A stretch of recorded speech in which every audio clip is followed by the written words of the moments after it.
Ninth class. हम अब chapter 4 start करेंगे। चैप्टर 4 की 4.1 एक्सरसाइज है। Question number 1, the cost of a notebook is twice the cost of a pen, write a linear equation in 2 variables to represent the statement. तो इसमें कहा गया है कि एक नोटबुक की कॉस्ट पेन की कॉस्ट की डबल है। मतलब ये है, अगर पेन 3 रुपये का है तो जो नोटबुक है वो इस 3 की डबल है, 2 × 3, यानी नोटबुक 6 रुपये की है। ऐसे ही अगर पेन 5 रुपीज़ का है तो नोटबुक 2 × 5, यानी 5 का डबल। इसने लिखा है notebook is twice the cost of a pen. जो नोटबुक है वो पेन की कॉस्ट की 2 गुनी है। पेन की कॉस्ट 5 है तो नोटबुक की कॉस्ट 2 × 5, 10 रुपीज़ हो जाएगी। तो ये हमें सम लीनियर इक्वेशन के रूप में रिप्रेजेंट करना है, यानी नोटबुक की कॉस्ट को हम x मान लेंगे और पेन की कॉस्ट को y, फिर इसको एक लीनियर इक्वेशन के रूप में लिखेंगे। यहाँ देखें, हम मान लेंगे let cost of 1 notebook equal ₹x and cost of 1 pen equal ₹y। तो इसने कहा है कि नोटबुक की कॉस्ट पेन की कॉस्ट की डबल है। तो नोटबुक की कॉस्ट है x, वो डबल मतलब ट्वाइस है कॉस्ट ऑफ पेन। सिंपल जो वर्डिंग थी उसको मैथमेटिकल रिप्रेजेंटेशन में इस प्रकार लिखेंगे, cost of notebook is twice the cost of pen. तो अकॉर्डिंग टू क्वेश्चन, नोटबुक की कॉस्ट डबल है कॉस्ट ऑफ पेन। तो बस यही लीनियर इक्वेशन बन जाएगी, x = 2y। इसको प्रॉपर फॉर्म में बनाने के लिए इस 2y को लेफ्ट में ले आओ। ये हो जाएगा x - 2y = 0, which is required linear equation।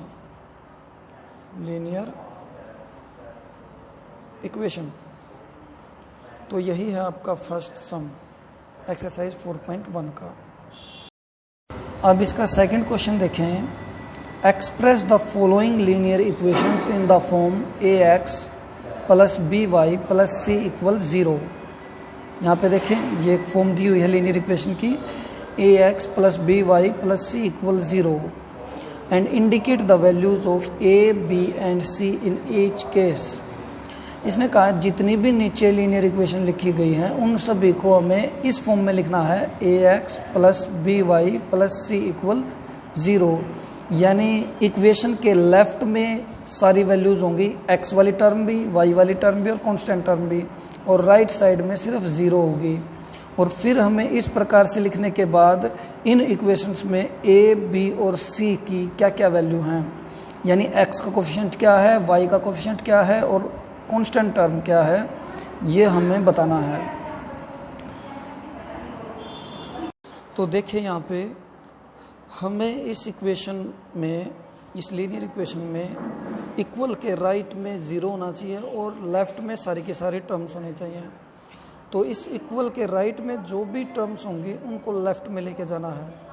तो ये बन जाएगी 2x + 3y, ये दोनों तो पहले ही लेफ्ट में है इक्वल के। इसको अगर लेफ्ट में लेके आएंगे तो इसका साइन चेंज हो जाएगा, यहाँ पे ये प्लस का है, इधर आके माइनस हो जाएगा। 9.35 इक्वल, अब यहाँ पे कुछ भी नहीं बचा इक्वल के उधर, तो यहाँ पे 0 बच जाएगा। अब इसको कंपेयर करेंगे, compare it with ax + by + c = 0। इसके साथ अगर इसको कंपेयर करेंगे तो हमारी a, b और c की वैल्यूज़ आ जाएंगी। तो a की वैल्यू यहाँ पे है, a है x का कोफिशिएंट, तो यहाँ पे x का कोफिशिएंट है 2, तो a की वैल्यू हो जाएगी 2, b बी वाई का कोफिशिएंट है, तो यहाँ पे वाई का कोफिशिएंट है 3, तो 3, और सी की वैल्यू सी है यहाँ पे कांस्टेंट टर्म, और इसमें कांस्टेंट टर्म है -9.355 के ऊपर बार है, तो -9.35 बार। तो इनको सोल्व करते हुए जब भी हम ए बी और सी की वैल्यू निकालेंगे तो हमें साइन का ध्यान रखना है। पॉजिटिव है तो पॉजिटिव लिया जाएगा, नेगेटिव है तो नेगेटिव लिया जाएगी वैल्यू। एक क्वेश्चन और देखें, यहाँ पर 5 = 2x, तो इक्वल के राइट में 2x है, इसको लेफ्ट में लेके जाएंगे तो ये बन जाएगा 5 - 2x = 0।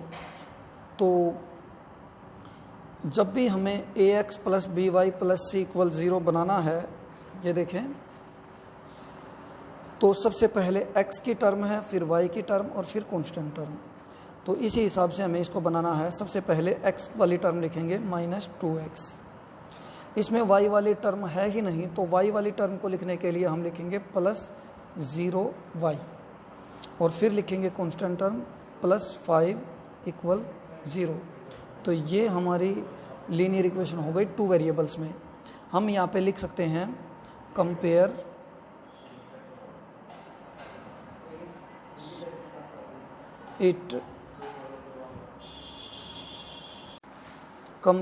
It with ax + by + c = 0। तो अगर हम इस इक्वेशन को इससे कंपेयर करें तो a की वैल्यू आएगी हमारे पास x का कोफिशिएंट -2, b की वैल्यू 0 और c की वैल्यू 5। तो इस प्रकार से आपको ये क्वेश्चन करने हैं, आपकी एक्सरसाइज 4.1 कंप्लीट हो जाएगी।